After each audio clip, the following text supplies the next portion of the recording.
Olá, meus queridos! Meu nome é Daniela Estevam, sou professora de História do Colégio Positivo. Eu tô aqui hoje para falar um pouquinho com vocês sobre esses posts que saem nas redes sociais a respeito de história. Um dos últimos que chamou bastante atenção foi com relação a uma série de pandemias que surgiram a cada 100 anos, mais especificamente na década de 20. Ou seja, 1320, 1420 e assim por diante até chegar nos dias atuais. Mas será que foi assim? Isso é mito ou verdade? A pessoa que criou esse post queria impressionar. E conseguiu, né?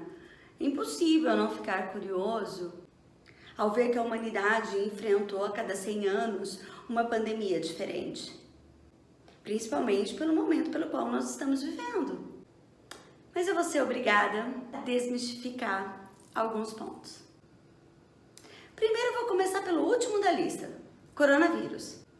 A OMS, a Organização Mundial da Saúde, passou a chamar a doença de Covid-19, que é uma simplificação de doença, coronavírus, né? Só que é claro, com as denominações em inglês. E por que o 19? Porque foi quando os primeiros casos foram relatados na China. Ou seja, primeiro ponto errado dessa lista. Como o objetivo dele era chamar a atenção, o responsável pelo post dá a entender que a cada século é uma doença diferente.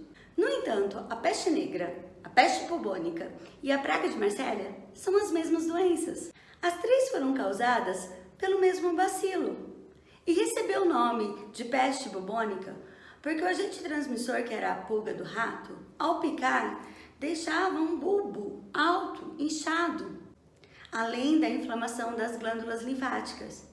E esses bulbos, essas inflamações, ficavam escuras, negras, e aí a população apelidou de peste negra. Dessa forma, o que ele apresenta como duas, na verdade, é a mesma doença. Com relação às datas, os primeiros relatos de peste negra datam de 1347 e não 1320. Como ninguém conhecia o agente causador, como evitar, como curar, a doença persistiu por 400 anos, apresentando vários outros surtos, mas nenhum específico em 1420. A última epidemia, o último surto de peste negra aconteceu em Marsélia, em 1720. Essa data está correta, a primeira da lista. Com relação ao Império Azteca, a disseminação da varíola aconteceu a partir de dezembro de 1518 e deu continuidade em 1519, matando 1/3 da população indígena. Além disso, essa doença vai causar vários surtos epidêmicos na Europa, no Japão, mas nenhuma datada na década de 20 ou com o ano final 20. Ou seja, mais uma informação errada. Dando sequência a essa análise, vamos para a moléstia que atingiu os passageiros do navio inglês Mayflower, que levava puritanos para os Estados Unidos em 1620. Essa data, então, está correta. Mas morreram aproximadamente 60 e poucas pessoas, o que não pode ser considerado uma pandemia ou uma epidemia. Esse momento está mais ligado ao período histórico, quando os puritanos chegam, aos Estados Unidos e assinam um documento que traçava as regras a serem seguidas quando eles atingissem, quando eles chegassem em terra firme. E também foi no ano seguinte, após um período bom de colheita, que esses puritanos decidiram fazer um dia de graças, o dia de ação de graças, conhecido como Thanksgiving. Já a pandemia do cólera iniciou em 1817 na Índia, não 1820, e se alastrou para a Europa em 1831 e no ano seguinte para a América. E por fim, a gripe espanhola. Os primeiros casos aconteceram em meio à Primeira Guerra Mundial, mais especificamente 1918. E acredita que ela tenha surgido nos Estados Unidos. Mas por que ela ela recebeu o nome de gripe espanhola? Porque como a Espanha estava neutra na guerra, ela foi a primeira a relatar a doença e acabou recebendo o nome.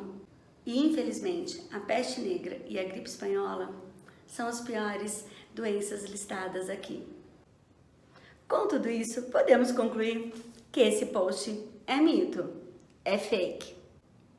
Ele apenas pegou doenças que iniciaram com datas semelhantes e colocou tudo junto. Nisso, ele acabou esquecendo de outras pandemias que foram marcantes na história da humanidade, como, por exemplo, tifo, sífilis, tuberculose, ebola, AIDS. Mas o que a gente pode concluir é que essas doenças acontecem quando o homem passa a evoluir, a aumentar as relações de comércio, a guerrear, a disputar em regiões mais distantes. Cada vez que o mundo se torna mais globalizado e as distâncias estão menores, a possibilidade de contágio de epidemias, infelizmente, são maiores. Espero que vocês tenham gostado. Um beijo e até a próxima!